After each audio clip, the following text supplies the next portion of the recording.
Ce n'est pas de la magie, c'est de la vibration. Le monde ne te donne pas ce que tu demandes, il te donne ce que tu es.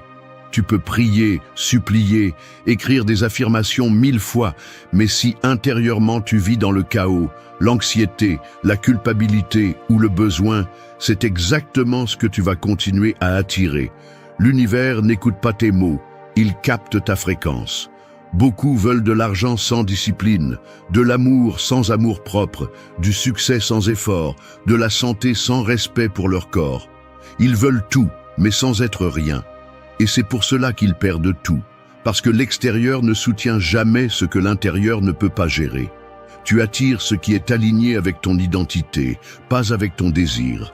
Cette vidéo est un appel à l'éveil, à arrêter de mendier ce que tu pourrais être en train de générer si tu osais changer depuis la racine. Nous allons parler de ce que personne ne veut te dire, que les relations qui t'entourent peuvent être en train de drainer ton énergie, de saboter ta croissance, d'éteindre ta lumière, et que tant que tu ne te libères pas de cela, aucun conseil d'abondance ne te servira. Tu vas découvrir 8 principes puissants, nés du stoïcisme, de la spiritualité réelle et de l'énergie qui fait bouger tout. Ce ne sont pas de jolies phrases, ce sont des décisions quotidiennes, des actions concrètes, des changements internes qui altèrent ta réalité complète. Reste jusqu'à la fin, parce que ce n'est pas une question de chance. Il s'agit de devenir quelqu'un qui n'a pas besoin de supplier la vie, parce qu'il a appris à la créer de l'intérieur. 1. Ne demande pas plus, transforme-toi en ce que tu cherches. Un aimant ne choisit pas ce qu'il attire, il attire simplement ce qui vibre à sa même fréquence. Il ne demande pas, il ne supplie pas, il ne négocie pas. Il est simplement. C'est ainsi que fonctionne aussi ton énergie. Tout ce qui arrive dans ta vie est un reflet de ce que tu es à l'intérieur, pas de ce que tu désires par manque. C'est pourquoi, si tu veux attirer des choses différentes, tu n'as pas à demander plus fort. Tu dois te transformer en quelque chose de différent, parce que la vie ne répond pas à tes besoins, elle répond à ta vibration. Beaucoup de personnes vivent obsédées par l'obtention de plus d'argent, un partenaire qui les valorise, une santé de fer, un succès visible, mais elles ne s'arrêtent pas une seconde pour se demander si elles sont prêtes à soutenir ce qu'elles désirent tant. Tu demandes de l'amour alors que tu ne t'aimes pas encore. Tu veux de l'abondance alors que tu vis en répétant que rien ne te suffit. Tu rêves de respect alors que tu ne peux pas te regarder dans le miroir sans te juger. Ça ne fonctionne pas comme ça. La loi de l'attraction n'est pas une formule magique, c'est une conséquence naturelle de qui tu es. Tu n'attires pas ce que tu veux, tu attires ce que tu émanes. Le stoïcisme l'a clairement établi il y a des siècles. Marc Aurèle a écrit que ton âme se teint de la couleur de tes pensées. Ce que tu nourris à l'intérieur grandit à l'extérieur. Si ton dialogue interne est celui d'une victime, ta réalité le reflètera.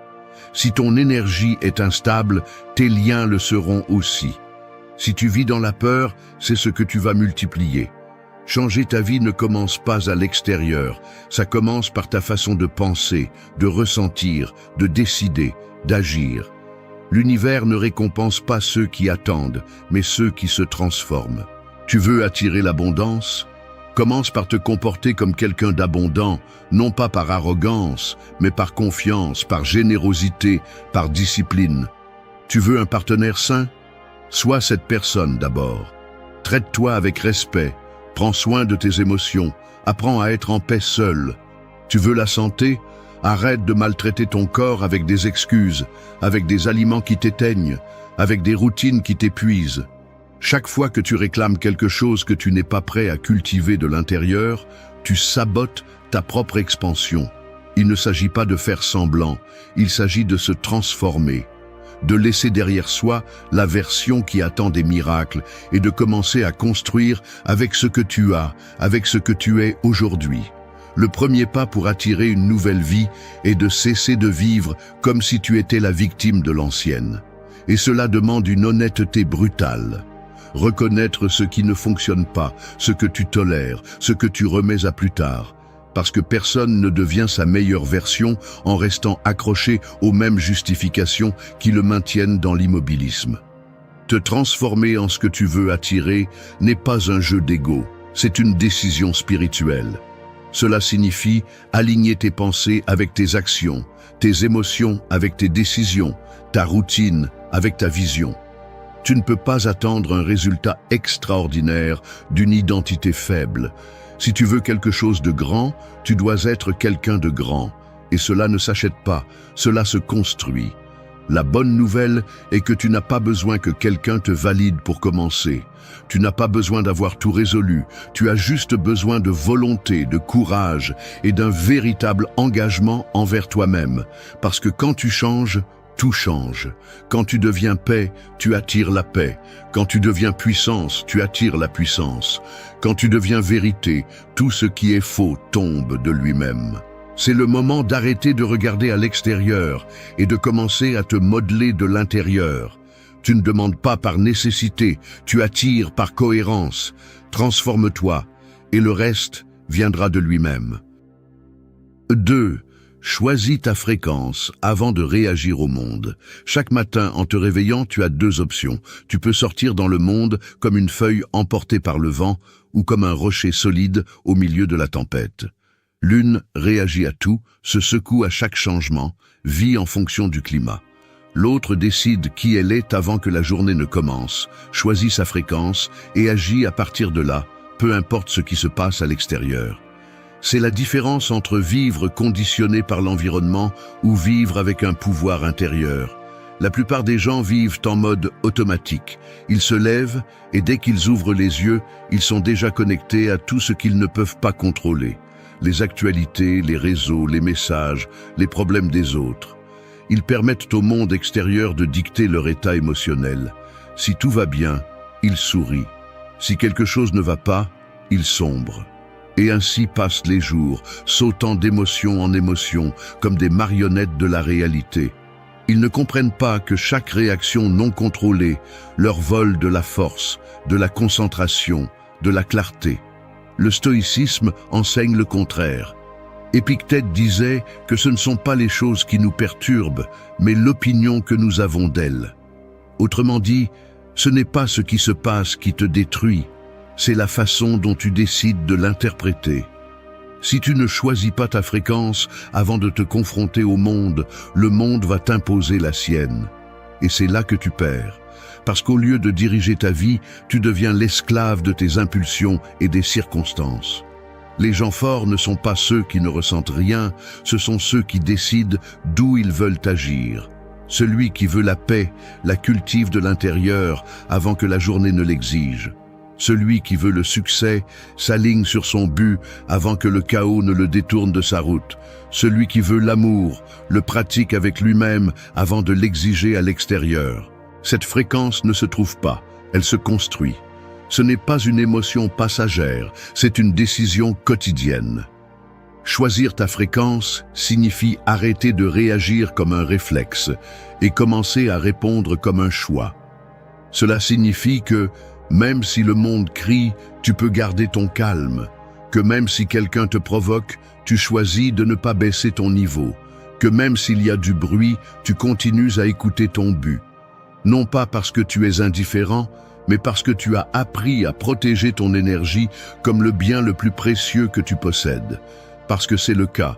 Chaque fois que tu cèdes ta paix pour une provocation, tu vends ton pouvoir pour des miettes. Cela ne s'obtient pas avec de belles phrases ou de bonnes intentions. Cela s'entraîne. Avec le silence, avec l'autoréflexion, avec des habitudes, avec des rituels qui renforcent ta vision avant de sortir pour la bataille quotidienne. Tu ne peux pas avoir une vie concentrée si tu commences la journée distrait. Tu ne peux pas avoir des relations saines si tu es toi-même réactif et changeant. Tu ne peux pas construire une réalité solide si ton énergie dépend de ce que les autres disent ou font. Choisis ta fréquence comme quelqu'un qui se prépare à affronter une guerre, parce que la vie, parfois, l'est. Mais si tu décides comment tu veux ressentir, penser et agir, rien ni personne ne pourra te sortir de ton centre. Le monde peut être imprévisible, mais tu n'as pas à l'être. Tu peux t'entraîner à être constant, serein, fort et ferme. Et cela, dans ce monde chaotique, est déjà une forme de révolution. Avant de parler, choisis ton ton. Avant d'agir, choisis ton intention. Avant de réagir, rappelle-toi qui tu es. C'est la véritable liberté, non pas celle qui attend que tout aille bien pour être en paix, mais celle qui crée la paix même quand tout brûle. Lorsque tu choisis ta fréquence, tu cesses de faire partie du bruit et tu deviens une partie du changement. 3. Ton corps est ton temple, ton outil et ton bouclier. Ton corps n'est pas seulement de la chair, des muscles et des os. C'est le véhicule qui transporte ton âme à travers cette vie. C'est ta maison, ton refuge, ton armure. Prétendre avancer vers une vie extraordinaire avec un corps ignoré, abandonné ou maltraité, c'est comme essayer de traverser l'océan dans un bateau cassé. Tu peux avoir la vision la plus claire, l'esprit le plus puissant, l'âme la plus lumineuse, mais si ton corps ne te soutient pas, tout s'effondre tôt ou tard. Il ne s'agit pas de t'obséder avec l'esthétique ou de suivre des tendances vides. Il s'agit de respect, de comprendre que ton énergie, ta présence, ta clarté mentale, ta discipline et ta vibration sont construites sur l'état de ton corps. Un esprit brillant ne peut pas vivre dans un corps éteint. Et même si tu veux manifester l'abondance, le succès ou l'amour, si tu ne prends pas soin du conteneur qui te permet de les expérimenter, tu te sabotes de l'intérieur. Beaucoup parlent de spiritualité, d'énergie, d'attirer ce qu'ils désirent, mais ils vivent en nourrissant leur corps avec la première chose qu'ils trouvent, en dormant mal, en ignorant le mouvement, en accumulant des toxines physiques et émotionnelles, en croyant que tout se résout avec l'intention. Non, l'intention sans action ne transforme pas. Et prendre soin de ton corps est une action concrète d'amour de soi, de pouvoir et de responsabilité. Les stoïciens n'étaient pas étrangers à cela. Ils pratiquaient la discipline non seulement mentale, mais aussi physique. Le corps devait être fort, agile et propre, non par vanité, mais parce qu'ils savaient qu'un corps entraîné est un corps obéissant, et qu'un esprit fort a besoin d'un corps qui ne se rend pas à la première douleur. Sénèque le disait clairement, l'âme a besoin d'un corps sain pour accomplir son œuvre. Si tu manques d'énergie, si tu manques de volonté, si tu manques de concentration, examine comment tu traites ton corps. Tu ne peux pas attirer la santé tout en vivant en contradiction avec elle. Tu ne peux pas projeter une image puissante tout en t'abandonnant toi-même. Tu ne peux pas maintenir une routine de haute performance si tu ne t'hydrates pas, ne bouges pas ou ne dors pas bien. Le corps est ta base. C'est ton allié silencieux. Mais si tu l'ignores, il te le fera payer. Parfois sous forme de maladie, parfois sous forme d'épuisement chronique, parfois simplement comme une sensation constante de lourdeur, d'irritation ou de déconnexion.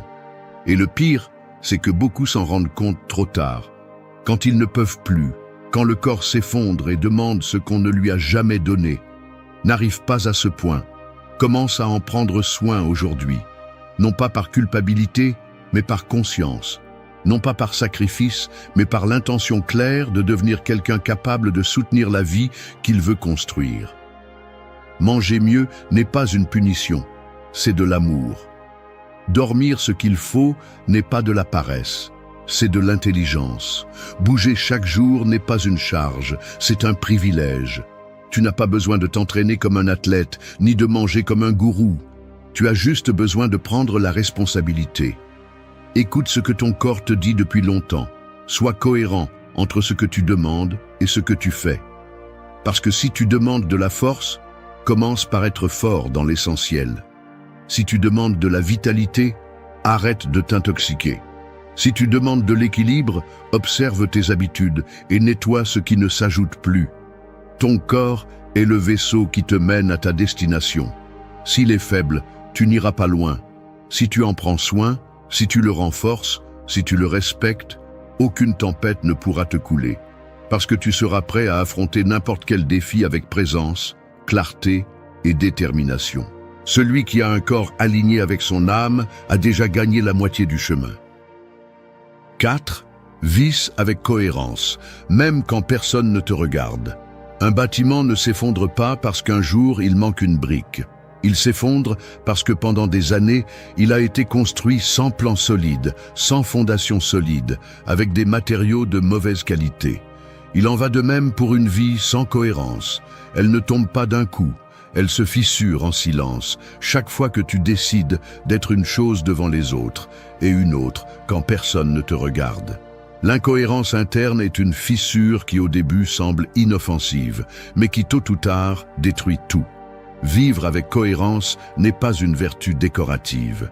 C'est une nécessité fondamentale si tu veux la paix, le pouvoir et un progrès réel. Il est facile de se montrer fort sur les réseaux sociaux, de prêcher des valeurs devant les autres, de feindre la discipline quand il y a du public.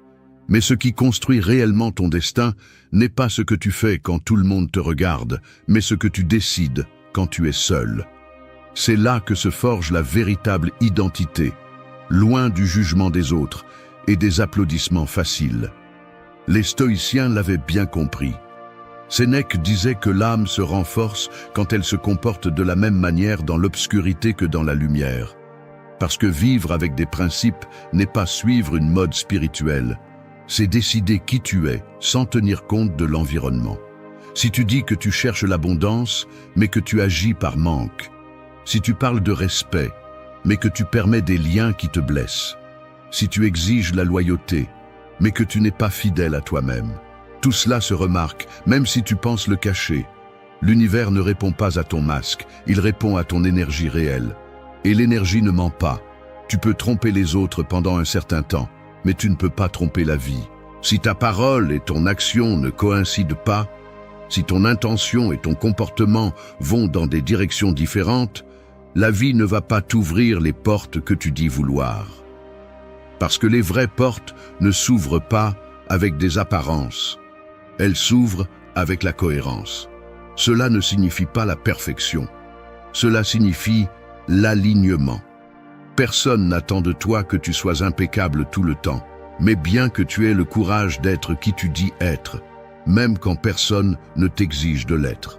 Cela signifie ne pas te trahir pour faire bonne figure, ne pas te mentir pour te sentir à l'aise, ne pas agir par convenance quand tu sais que cela va à l'encontre de tes principes. Parce que chaque fois que tu te trahis, tu affaiblis ta propre parole. Et une personne dont la parole n'a pas de poids ne peut rien construire de durable. La cohérence est un entraînement. C'est choisir chaque jour de vivre en accord avec ce que tu valorises.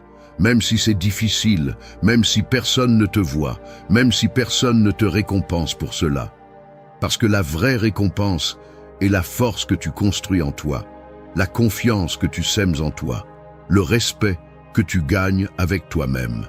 Et quand tu te respectes, les autres le perçoivent.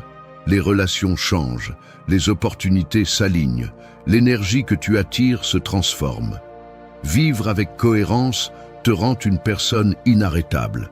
Parce que tu n'as plus besoin de validation externe, tu ne dépends plus de ce que les autres pensent, tu n'agis plus pour plaire, mais pour te respecter. Tu ne réagis pas, tu choisis.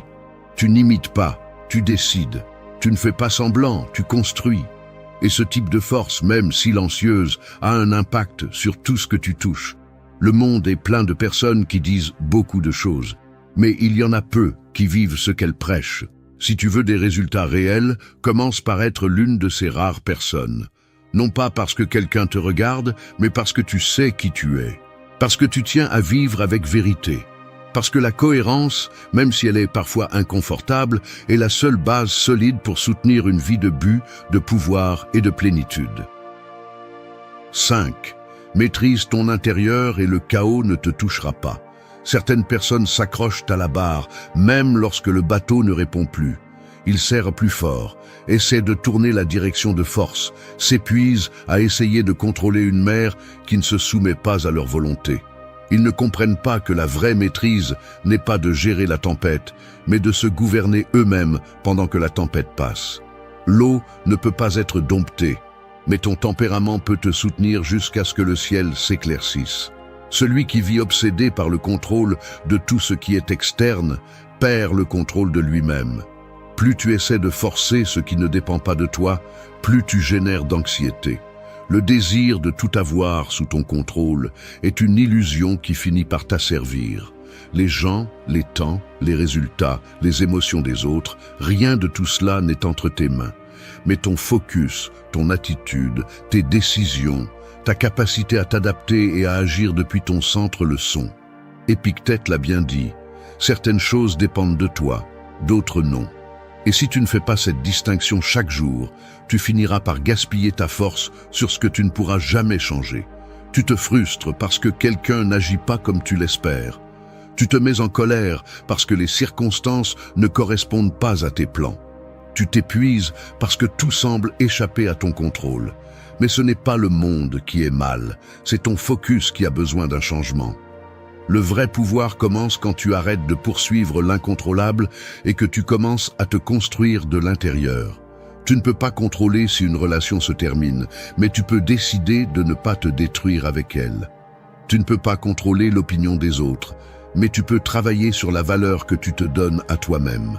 Tu ne peux pas éviter chaque obstacle, mais tu peux te préparer à les traverser avec dignité, sans te perdre dans le désespoir. Lâcher prise n'est pas abandonner, c'est rediriger ton énergie vers ce qui transforme vraiment. Pendant que tu es occupé à essayer de changer l'autre, le temps t'échappe sans que tu aies changé quoi que ce soit en toi. Pendant que tu essaies d'avoir des réponses précises sur l'avenir, tu perds ta présence dans le seul moment réel, le maintenant. Pendant que tu te débats avec l'imprévisible, tu oublies que ta force est à l'intérieur, pas à l'extérieur. Beaucoup vivent brisés parce qu'ils n'ont pas appris à lâcher prise. S'accrocher à ce qui ne peut plus être soutenu ne fait que prolonger la douleur. Ils ont besoin de certitudes absolues, de résultats garantis, de personnes constantes, et cela n'existe pas. La vie est mouvement, incertitude, changement.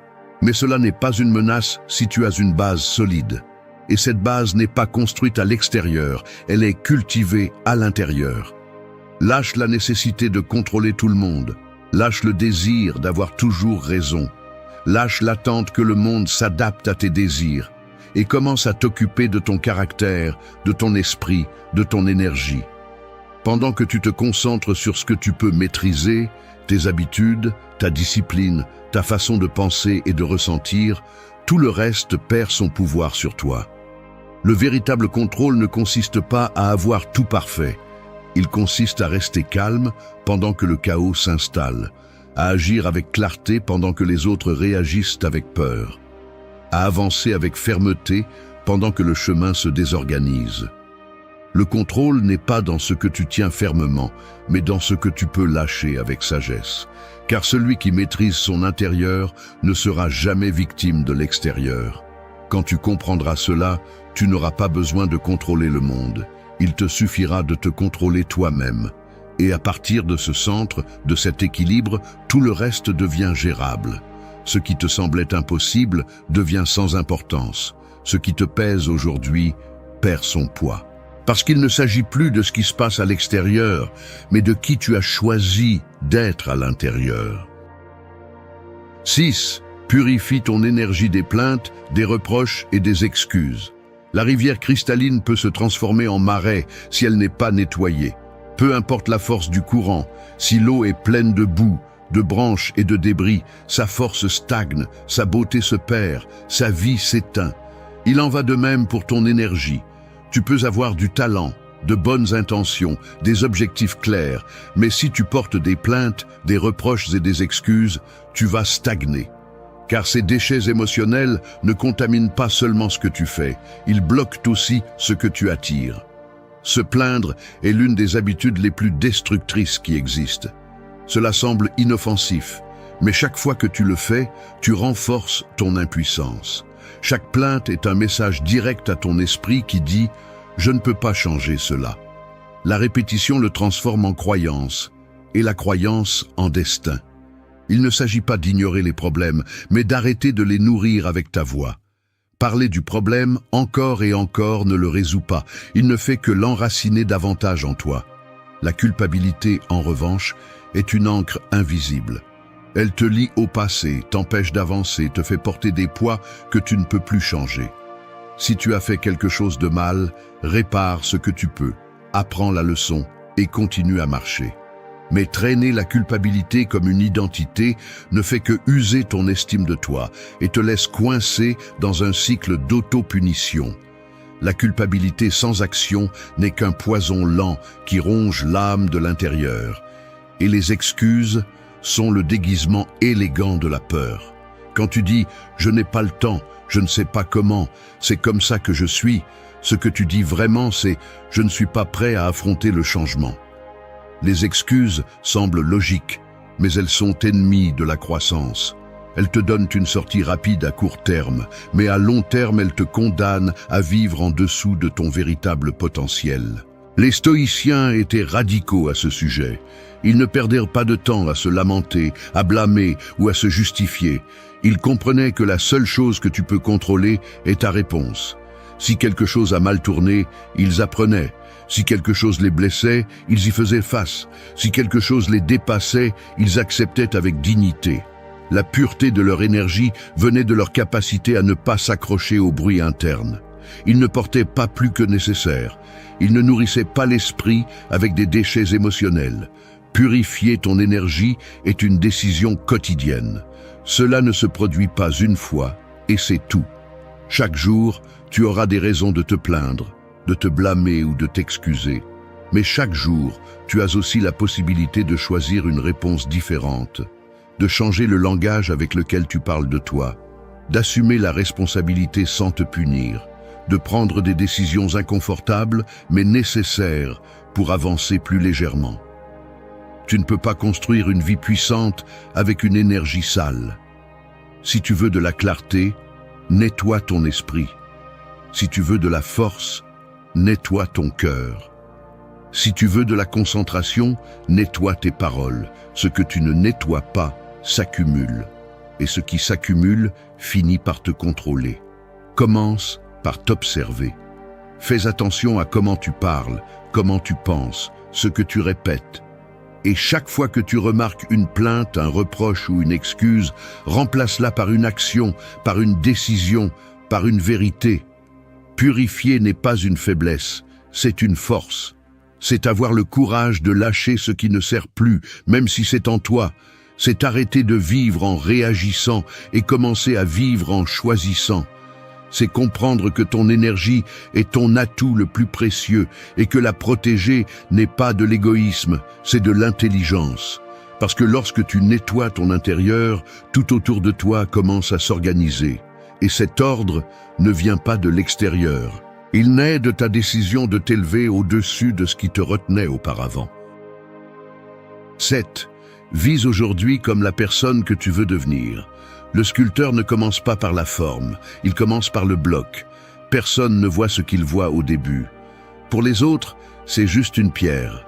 Mais dans son esprit, la figure finale vit déjà, chaque ligne, chaque détail. Son travail consiste à enlever ce qui est superflu, ce qui gêne, ce qui n'appartient pas à cette vision. C'est ainsi que tu devrais te voir.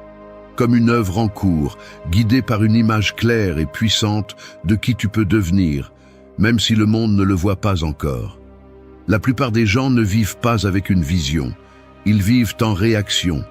Ils s'adaptent à leur environnement, répondent à l'urgence, survivent à la journée. Et ainsi passent les années, étant une version réduite de ce qu'ils pourraient être. Ils disent qu'ils veulent plus, mais agissent comme s'ils ne le méritaient pas.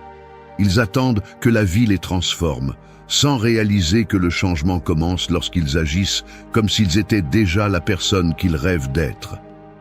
Ce n'est pas un jeu de fantaisie, c'est un principe réel. Ton esprit se forme selon ce que tu répètes, ce que tu visualises, ce que tu affirmes par tes actions. Si tu vis connecté à ta version passée, tu continueras à prendre des décisions basées sur la peur, le manque ou le doute. Mais si tu choisis de t'imaginer clairement comme la version la plus forte, la plus consciente, la plus disciplinée de toi-même, ton comportement commence à s'aligner sur cette identité. Les stoïciens comprenaient que l'être humain ne devrait pas aspirer à ce qui est confortable, mais à ce qui est juste. Sénèque parlait de marcher chaque jour vers la vertu, non par obligation, mais par choix. Parce que chaque action façonne le caractère. et ton caractère est ce qui te soutient lorsque le monde s'écroule. Te visualiser comme ta meilleure version n'est pas fuir la réalité, c'est t'engager à un autre niveau. Cette visualisation ne s'agit pas d'avoir plus, mais d'être plus. Plus ferme, plus cohérent, plus engagé. Cela signifie se lever tôt, même si personne ne te voit. Parler avec respect, même si l'autre ne le mérite pas. Prendre soin de toi-même, même si tu es fatigué. Étudier, même si c'est difficile. Cela signifie agir comme agirait cette personne que tu respecterais si tu la voyais de l'extérieur. Il ne s'agit pas de paraître, il s'agit de te construire. Si chaque jour tu fais des pas à partir de l'identité que tu veux incarner, tu finis par devenir cela. Parce que l'identité n'est pas quelque chose de fixe, c'est quelque chose qui se cultive avec la répétition, l'intention, le renoncement. Tu dois cesser d'être qui tu étais pour pouvoir devenir qui tu peux être. Et cela implique de te mettre mal à l'aise, de lâcher de vieilles habitudes, d'assumer des décisions qui souvent ne sont pas applaudies, mais que tu sais te rapprocher de cette image mentale qui te guide. Tu n'as pas besoin que l'environnement change pour commencer. Tu n'as pas besoin de tout résoudre. Tu as juste besoin de commencer à bouger avec détermination. Visualise-toi en bonne santé, avec clarté, avec du caractère, puis agis comme si tu vivais déjà dans cet état. Ne l'attends pas, crée-le. Parce qu'attendre est passif, et agir à partir de la vision est un leadership personnel. Il n'y a pas de transformation sans intention, et il n'y a pas d'intention sans une image ferme de là où tu vas. Ta meilleure version n'est pas aussi loin qu'elle semble, mais elle ne viendra pas seule. Tu dois l'appeler avec chaque habitude, chaque pensée, chaque limite que tu établis, chaque décision que tu prends quand personne ne t'oblige à le faire. Tu es le sculpteur de toi-même. Et chaque jour que tu passes sans agir comme cette version que tu rêves, tu donnes forme à l'oubli. Mais si tu restes ferme, si tu vis à partir de la vision et non de l'excuse, viendra le moment où ce que tu as imaginé sera ce que les autres voient. Et à ce moment-là, tu ne seras plus en train d'agir, tu seras en train d'être. 8. Sois, et le reste viendra par loi naturelle.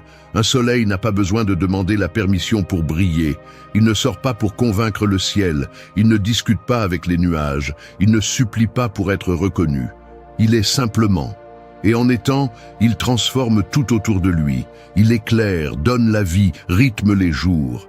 C'est ainsi que tu peux devenir puissant si tu arrêtes de chercher l'approbation, si tu arrêtes de poursuivre ce dont tu n'as pas besoin et que tu te concentres une fois pour toutes à devenir ce que tu es vraiment capable d'être. L'erreur la plus courante est de penser que tu dois d'abord avoir pour pouvoir être ensuite. Avoir de l'argent pour te sentir précieux. Avoir un partenaire pour te sentir aimé. Avoir du succès pour te sentir complet. Mais c'est un piège. Parce que lorsque tu bases ton identité sur l'extérieur, ton pouvoir devient fragile, ton énergie devient dépendante et ta paix est brisée par le moindre changement. La philosophie stoïcienne le crie clairement, le pouvoir est dans l'être, pas dans l'avoir. Si tu es discipline, les résultats viennent. Si tu es amour-propre, les relations saines apparaissent. Si tu es concentré, les opportunités s'alignent. Mais si tu attends seulement que tout change pour enfin changer toi-même, tu vas rester à attendre pendant que la vie continue sans toi. Il ne s'agit pas de s'asseoir et d'attendre des miracles. Il s'agit de comprendre que la vie répond à la vibration que tu émets avec tes pensées, tes habitudes, ton attitude et ton caractère. Tu n'attires pas ce que tu dis vouloir, tu attires ce que tu es déjà. Et c'est la vérité que beaucoup de gens ne veulent pas accepter, parce qu'elle implique la responsabilité, elle implique l'inconfort, elle implique de prendre des décisions fermes. Tu ne peux pas rester la même personne et espérer une vie différente. Tu ne peux pas vibrer depuis le manque et attirer l'abondance. Tu ne peux pas projeter l'insécurité et exiger le respect. Tu ne peux pas vivre endormi et attendre des résultats extraordinaires. L'univers ne répond pas à tes paroles vides, il répond à ton énergie réelle, à ce que tu soutiens quand personne ne te voit, à comment tu te parles quand tu échoues, à comment tu te traites quand personne ne t'applaudit. Ce point n'est pas une suggestion, c'est un avertissement. Arrête de chercher à l'extérieur ce que tu ne trouveras qu'à l'intérieur. Ne deviens pas une personne qui vit en poursuivant, en mendiant, en forçant. Sois quelqu'un qui se concentre, qui se renforce, qui se construit. Parce que lorsque tu changes, tout change. Non pas par magie, mais par loi naturelle. Ton environnement se transforme parce que tu ne rentres plus dans ce que tu tolérais avant.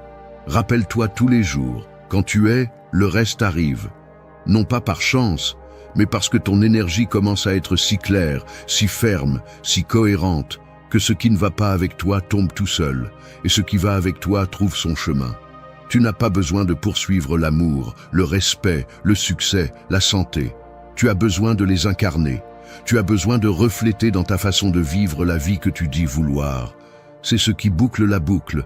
Tu as vu comment devenir ce que tu veux attirer, comment choisir ta fréquence, comment prendre soin de ton corps, comment vivre avec cohérence, comment lâcher prise, comment nettoyer ton énergie, comment visualiser ta meilleure version. Tout cela t'a amené à ce point final, le point où tu arrêtes d'attendre des résultats et deviens la cause. Le point où tu arrêtes de courir après la vie et commences à vivre de l'intérieur vers l'extérieur. Tu es l'origine, tu es le centre, tu es le message. Et quand tu le comprendras vraiment, quand tu le pratiqueras chaque jour sans excuse, sans plainte, sans doute, tout ce qui semble maintenant lointain commencera à se rapprocher. Non pas parce que tu le demandes, mais parce que tu le soutiens. Parce que quand tu es, le reste simplement arrive. Un bâtiment ne s'effondre pas du jour au lendemain, mais une simple fissure non réparée suffit pour que, avec le temps, tout s'écroule. Il en va de même pour toi. Tu ne tombes pas soudainement. Tu t'épuises petit à petit, de l'intérieur, chaque fois que tu ignores ce que tu sais devoir affronter. Et si tu ne répares pas cette fissure interne, peu importe à quel point tu peins la façade, tôt ou tard, tout s'effondre.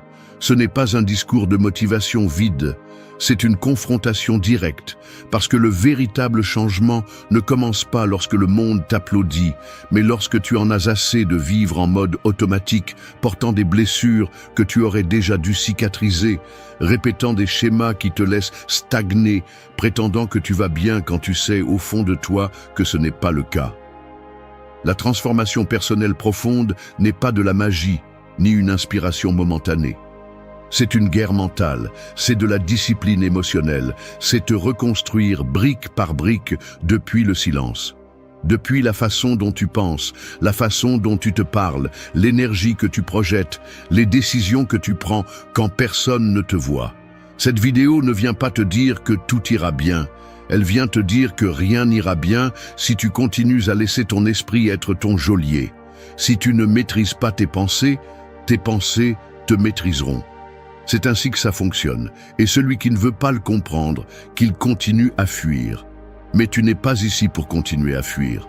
Aujourd'hui, tu vas recevoir 8 leçons stoïciennes, applicables, réelles. Des leçons qui, si tu décides de les intégrer, peuvent te redonner le contrôle que tu as perdu. Il ne s'agit pas de te motiver, il s'agit de te montrer que la seule façon de changer ta vie est de commencer à te changer toi-même, même si ça fait mal. Parce que ça fait mal, mais ça libère aussi.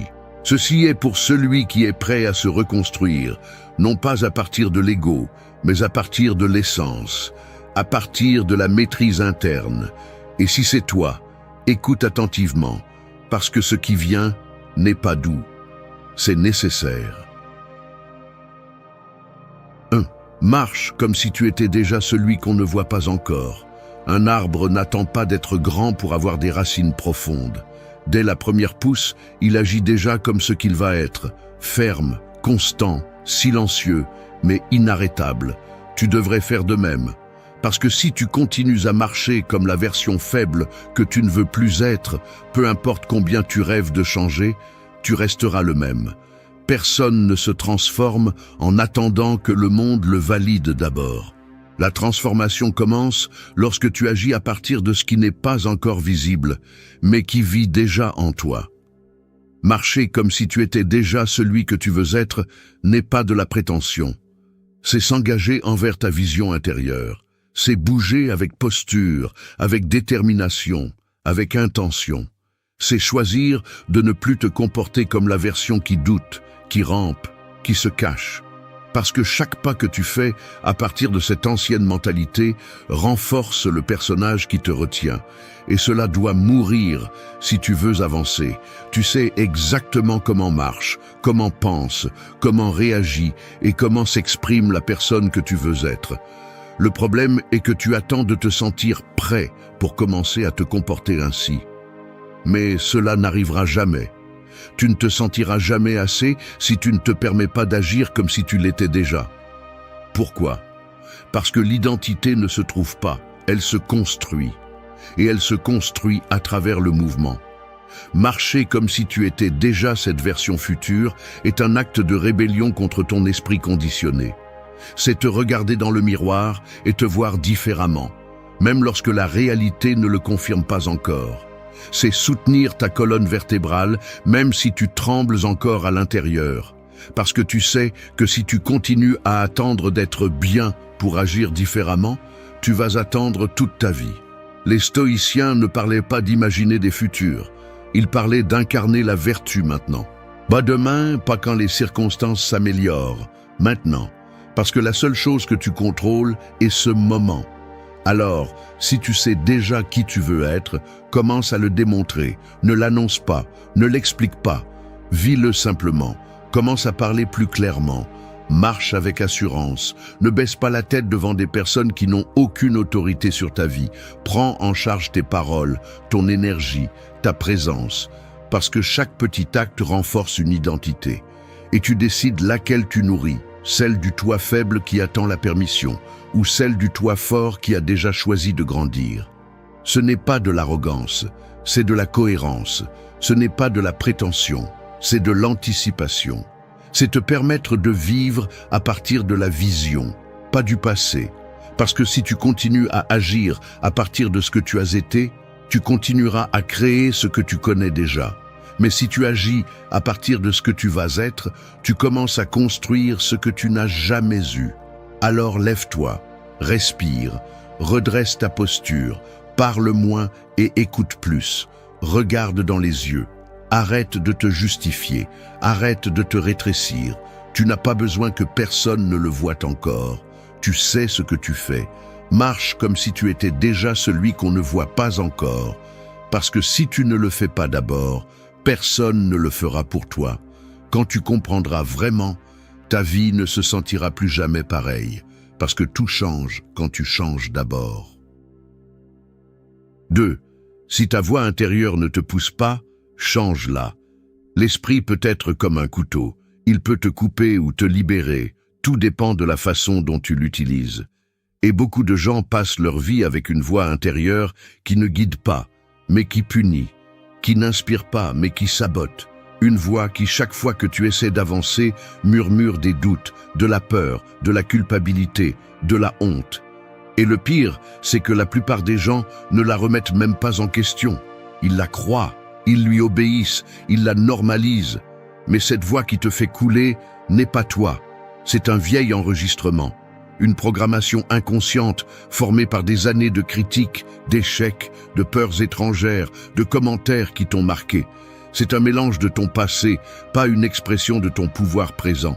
Si ta voix intérieure ne te pousse pas à avancer, à te lever, à te demander avec respect et à croire en ton potentiel, alors ce n'est pas une voix sage, c'est une interférence. Et la seule façon de rompre avec cette interférence est d'intervenir. Tu ne peux pas changer ta vie avec un esprit qui te traite comme un ennemi. Tu dois lui apprendre à te parler différemment, pas à partir de l'ego, mais de la direction, pas à partir du jugement, mais de la responsabilité, pas à partir de la peur, mais de la clarté. Imagine un instant que tu t'entraînes avec quelqu'un qui, chaque fois que tu échoues, t'insulte, qui, chaque fois que tu doutes, se moque, qui, chaque fois que tu te lèves, te dit « ça ne sert à rien, tu vas retomber ». Combien avancerais-tu avec quelqu'un comme ça? Eh bien, c'est exactement ce que tu fais quand tu permets à ton esprit de te parler sur ce ton. Les stoïciens le savaient. Épictète disait que ce ne sont pas les choses qui nous affectent, mais l'interprétation que nous en faisons. Et cette interprétation naît du dialogue interne. Si ton esprit interprète chaque erreur comme un désastre, chaque émotion comme une menace, chaque tentative comme une perte de temps, alors tu vis enfermé dans une prison sans barreaux, mais avec une voix qui ne te laisse pas sortir. Changer ta voix intérieure ne signifie pas te parler avec des phrases vides. C'est créer une narration qui te soutient quand tu faiblis. C'est te dire ce que tu as besoin d'entendre, pas ce que ta peur veut répéter. C'est apprendre à identifier le ton avec lequel tu te traites et à l'arrêter quand il ne sert plus. Te parles-tu comme un leader ou comme une victime? Comme quelqu'un qui prend le contrôle ou comme quelqu'un qui se plaint toujours?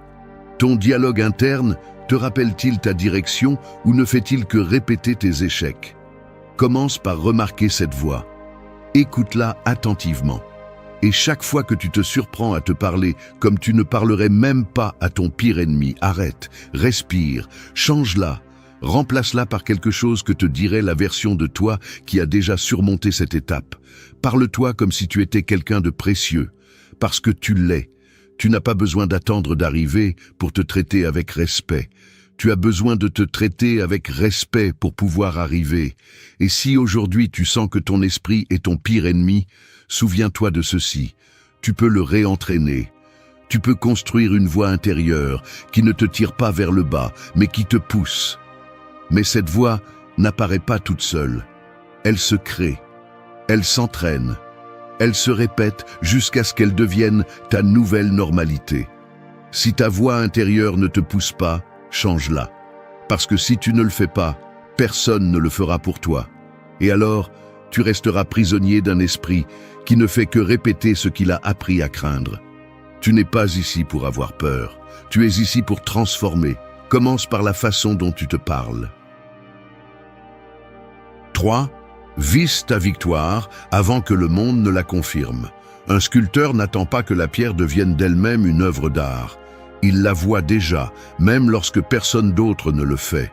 La victoire intérieure fonctionne de la même manière. Si tu n'es pas capable de la vivre de l'intérieur, avec conviction, avec présence, avec discipline, personne à l'extérieur ne viendra te l'accorder. Le monde ne fait que confirmer ce que tu as d'abord choisi d'incarner en silence. C'est comme ça que ça fonctionne.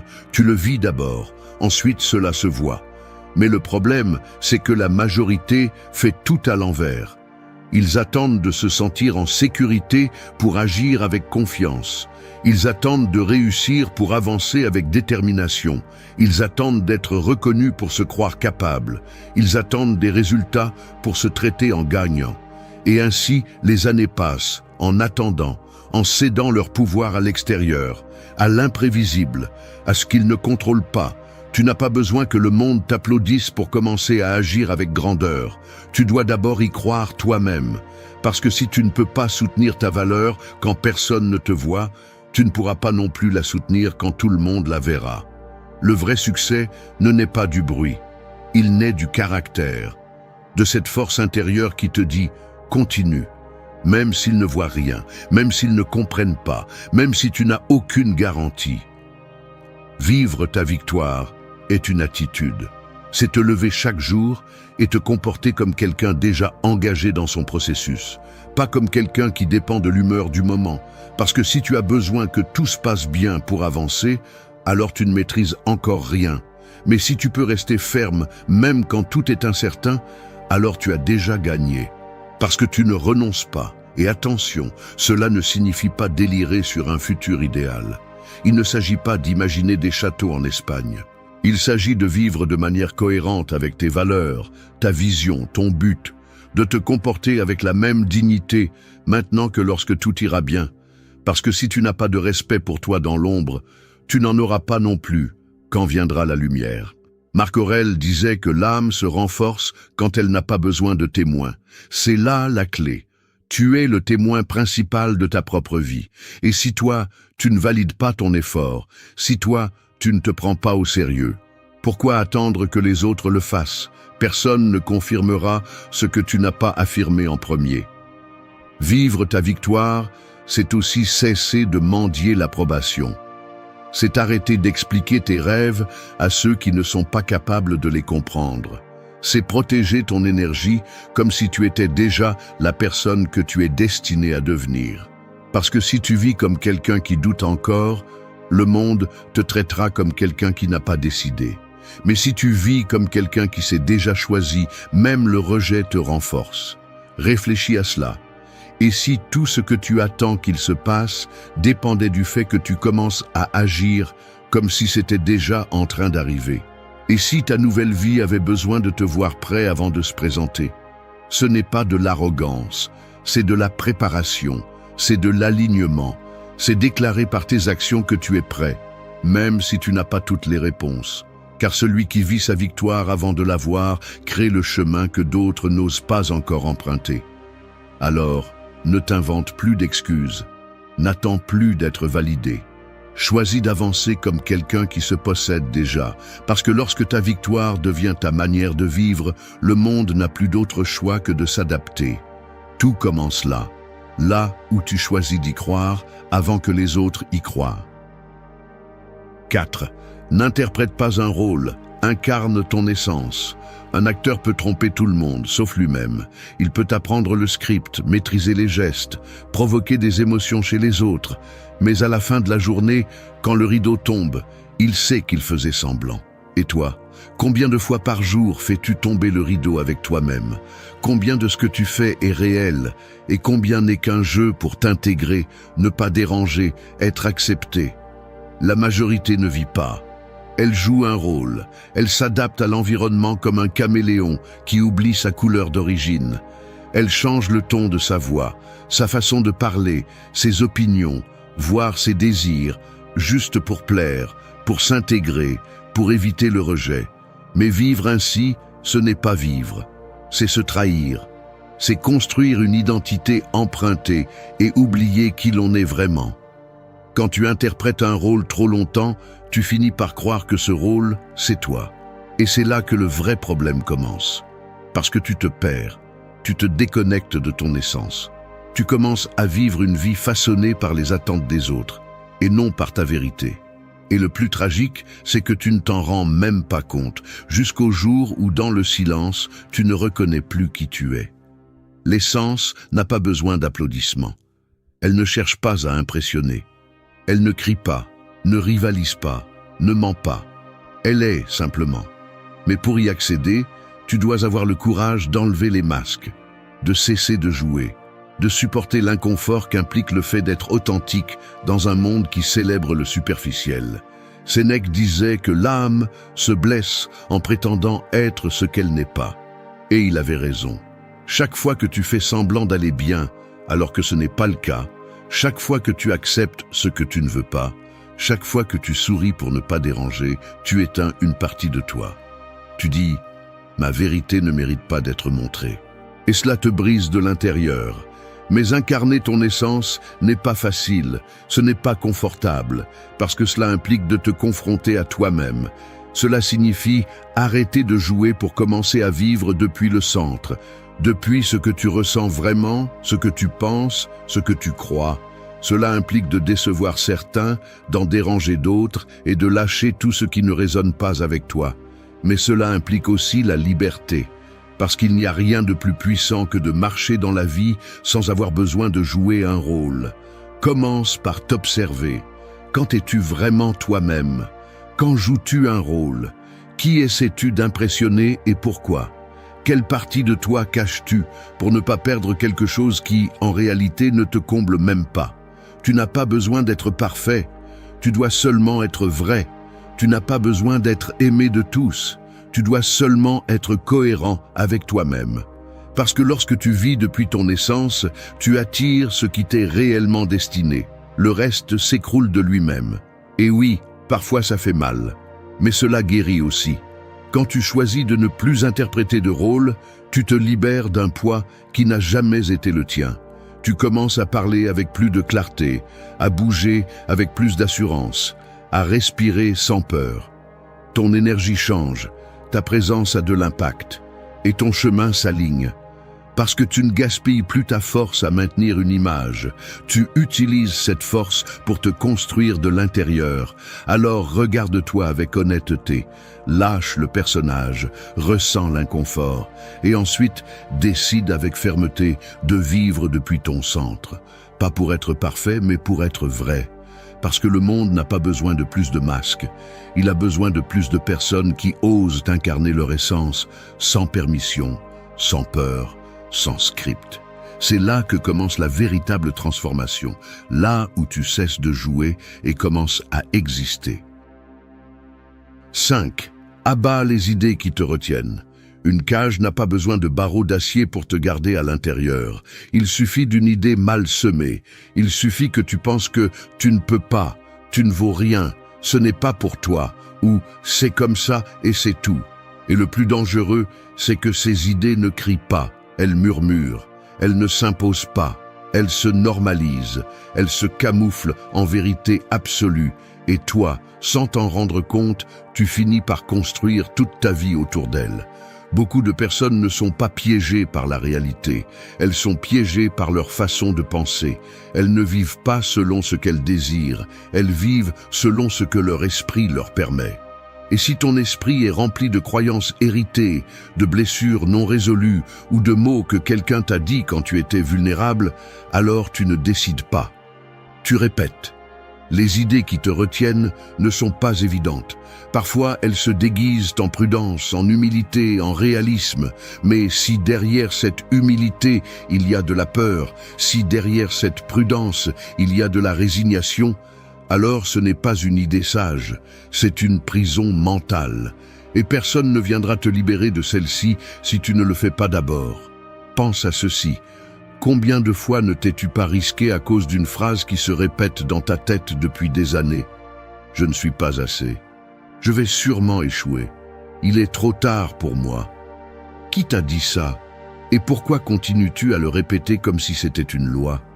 Parce qu'une croyance que tu ne remets pas en question te gouverne. Le stoïcisme ne te dit pas « crois en toi » comme une phrase vide. Il te dit « examine ton esprit ». Sois brutalement honnête avec ce que tu penses et pourquoi tu le penses. Sénèque ne parlait pas de motivation, il parlait de philosophie pratique. Quelles idées soutiens-tu? Te servent-elles ou te sabotent-elles? Te poussent-elles ou te paralysent-elles? Abattre une idée limitante ne consiste pas seulement à penser positivement, c'est lui faire une autopsie, voir d'où elle vient, pourquoi tu l'as crue et combien de pouvoir tu lui as donné. C'est comprendre que souvent tu ne progresses pas parce que tu ne peux pas, mais parce que tu obéis à des pensées qui ne t'appartiennent pas. Et une fois que tu les as identifiées, tu dois les affronter, avec des actions, pas des excuses.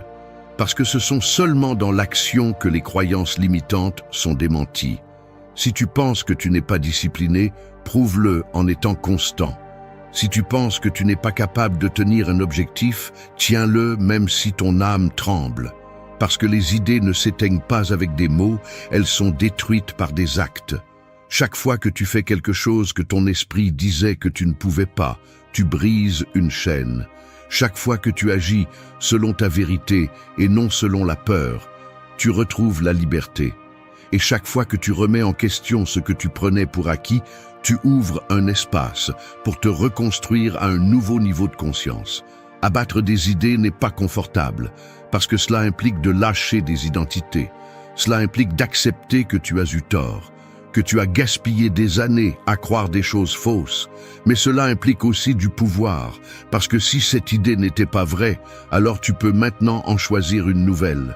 Et cela, même si cela fait mal, te redonne le contrôle.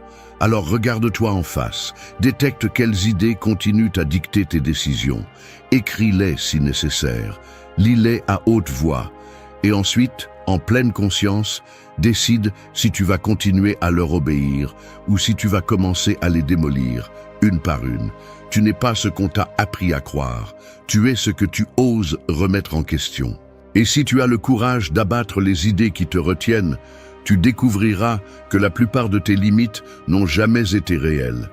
Elles ont été apprises, et aujourd'hui, enfin, tu peux les désapprendre. 6.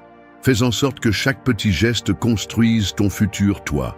Une cathédrale ne se lève pas avec de grands gestes héroïques, elle se construit pierre par pierre, jour après jour, avec des mains fermes et de la patience. Il en va de même pour toi. La version forte, stable et claire que tu désires tant ne se forme pas avec des décisions dramatiques d'un seul jour, mais avec de petits actes constants qui, bien qu'ils semblent insignifiants, définissent qui tu es en train de devenir. Tout ce que tu fais compte. Ou cela te construit, ou cela te tire vers le bas. Beaucoup croient que le changement arrive avec des moments épiques. Le jour où tu démissionnes, où tu te déclares, où tu recommences à zéro.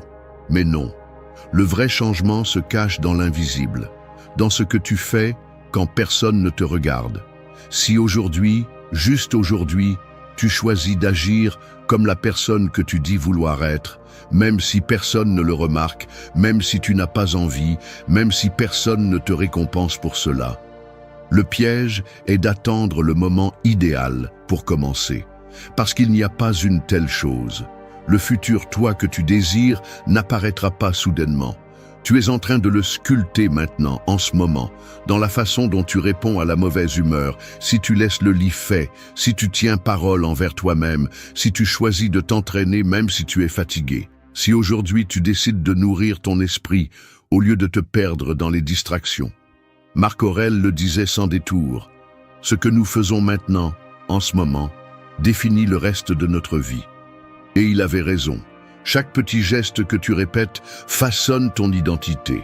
Peu importe si c'est un sourire ou une plainte, un oui impulsif ou un non ferme. Tout parle de toi, tout te programme, et la plupart des gens ne s'en rendent pas compte. Le problème est que nous sous-estimons le petit. Nous croyons que l'important est le visible, ce qui brille, ce qui frappe. Mais non.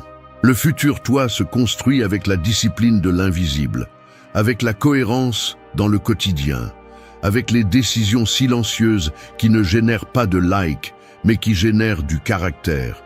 Alors demande-toi, qu'est-ce que tu nourris aujourd'hui? Quelle version de toi renforces-tu avec tes actes?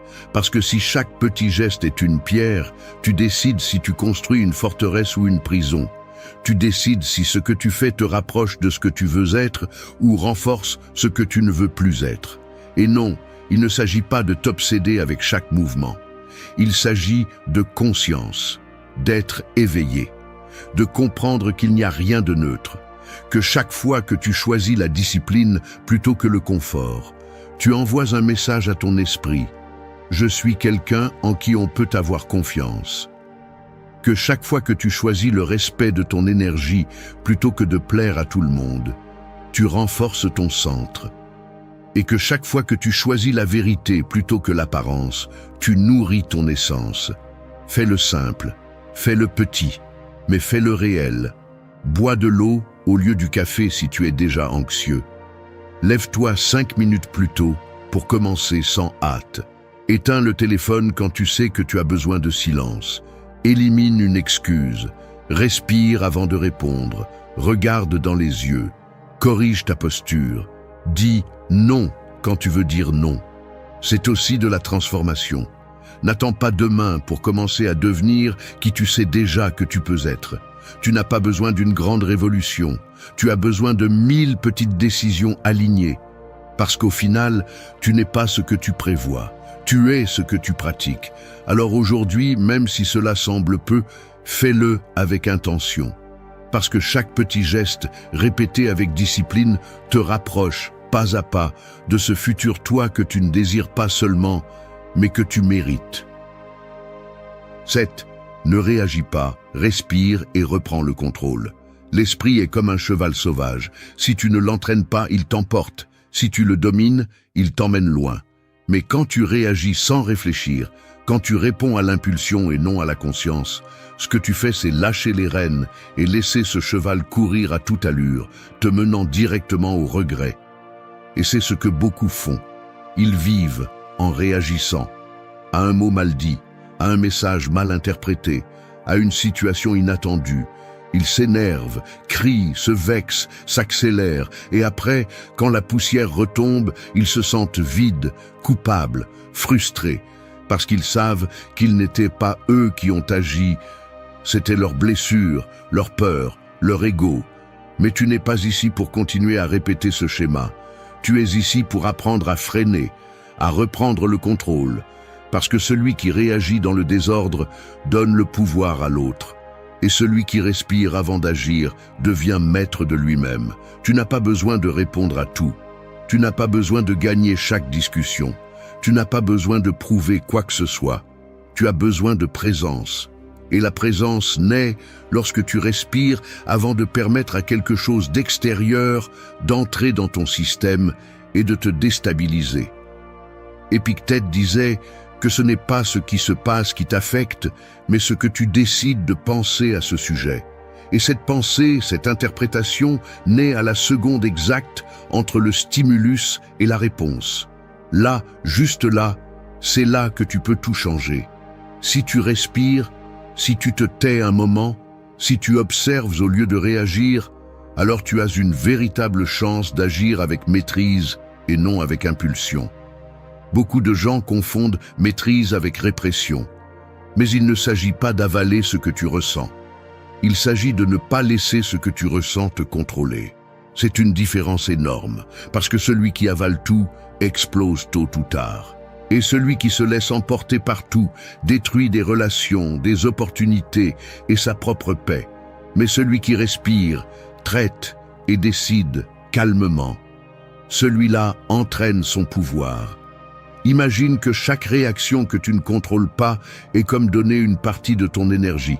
Un regard agressif, un mot inutile, une réponse impulsive, tout cela t'épuise, te draine, et le pire, t'éloigne de qui tu essaies d'être. Alors, la prochaine fois que quelque chose te sort de ton centre, fais ceci. Pause, ne cours pas pour répondre, ne cours pas pour te justifier, ne cours pas pour attaquer. Respire. Ressens ce que tu ressens sans avoir besoin d'agir à partir de là. Et quand ton esprit s'est éclairci, réponds. Si c'est encore nécessaire. Et si ce n'est pas le cas, continue ton chemin la tête haute, parce que tu viens de faire quelque chose que beaucoup n'arrivent pas à faire. Ne pas te laisser gouverner. Le véritable pouvoir ne se démontre pas en criant plus fort, ni en réagissant plus vite. Il se démontre dans la sérénité de celui qui sait qu'il n'a pas besoin de se défendre de tout, que son énergie vaut plus qu'une discussion, que sa paix intérieure n'est pas à vendre. Et oui, au début c'est dur, parce que nous sommes programmés pour réagir, pour nous défendre, pour sauter à chaque menace. Mais souviens-toi de ceci, chaque fois que tu choisis de respirer au lieu de réagir, tu désactives ce vieux programme, tu réécris ton histoire. Se maîtriser n'est pas une tâche d'un seul jour, c'est une pratique quotidienne, c'est le silence intentionnel, c'est la pause consciente, c'est choisir de répondre avec sagesse, non à partir de la blessure. Alors, grave-toi ceci, ne réagis pas, respire, observe, et ensuite agis à partir de ton centre. C'est là que se trouve ta véritable force. Et ce petit espace de conscience entre le stimulus et la réponse peut changer toute ta vie. 8. Que l'impatience ne te vole pas ce que le temps est en train de créer. Un arbre ne pousse pas plus vite parce que tu le regardes tous les jours avec anxiété. Le silence ne se transforme pas en musique parce que tu exiges des résultats immédiats. Et tu ne te transformeras pas en précipitant des processus qui nécessitent maturité, pas vitesse. Mais c'est ce que fait l'impatience. Elle sabote ce que le temps construisait avec précision. L'impatience est l'un des plus grands ennemis de la croissance réelle, parce qu'elle te convainc que si quelque chose n'arrive pas maintenant, cela n'arrivera jamais. Elle te presse, te rend nerveux, te pousse à abandonner juste avant que le changement commence à se faire sentir. Et le plus grave, elle te fait oublier que les processus internes profonds ne sont pas visibles au début, mais se ressentent et s'accumulent. Nous vivons à une époque qui idolâtre l'immédiat. Tout doit être rapide, visible, quantifiable. Si nous n'avons pas de résultats en une semaine, nous pensons déjà que quelque chose ne va pas. Si nous ne voyons pas de progrès externe, nous supposons que nous sommes stagnants. Mais ce n'est pas le cas. La véritable transformation se produit dans l'invisible, dans ce que tu ne peux montrer à personne, dans les jours où tu doutes mais continues, dans les fois où tu tombes mais ne renonces pas. Marc Aurèle le disait clairement, « Ce qui grandit lentement prend des racines profondes. » Et cela s'applique à tout ce qui compte vraiment. Ta force émotionnelle, ta clarté mentale, ta capacité à tenir bon quand tout tremble. Rien de tout cela ne se forme en quelques jours. Cela se construit avec patience, avec constance, avec foi en ce qui n'est pas encore visible. L'impatience est une forme de méfiance. C'est dire à la vie, je ne crois pas que cela fonctionnera si je ne le vois pas tout de suite. Et quand tu penses ainsi, tu commences à te saboter. Tu changes de direction tout le temps. Tu te compares au progrès des autres. Tu sautes d'habitude en habitude sans approfondir aucune. Et tu finis avec 1000 débuts et aucun résultat réel. Mais si au lieu de cela tu décides de faire confiance au processus, quelque chose change.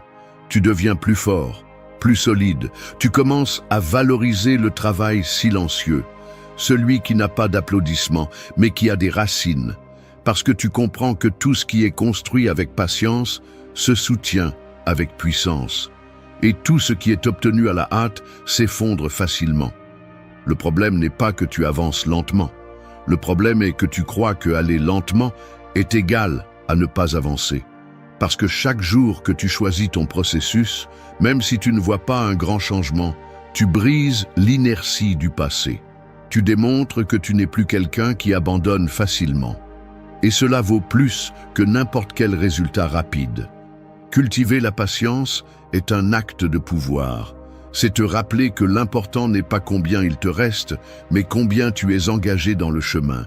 C'est regarder tes pas avec fierté, même si tu es encore loin de l'objectif. C'est savoir que le temps n'est pas ton ennemi, il est ton allié si tu fais ta part. Alors, respire. Arrête de te demander des résultats immédiats. Arrête de te demander chaque jour si tu as déjà assez changé. Ressens-le, vis-le, fais confiance. Parce que ce que tu cultives en toi a besoin de temps pour fleurir. Et si tu l'abandonnes maintenant, tu vas perdre une récolte qui était déjà en route.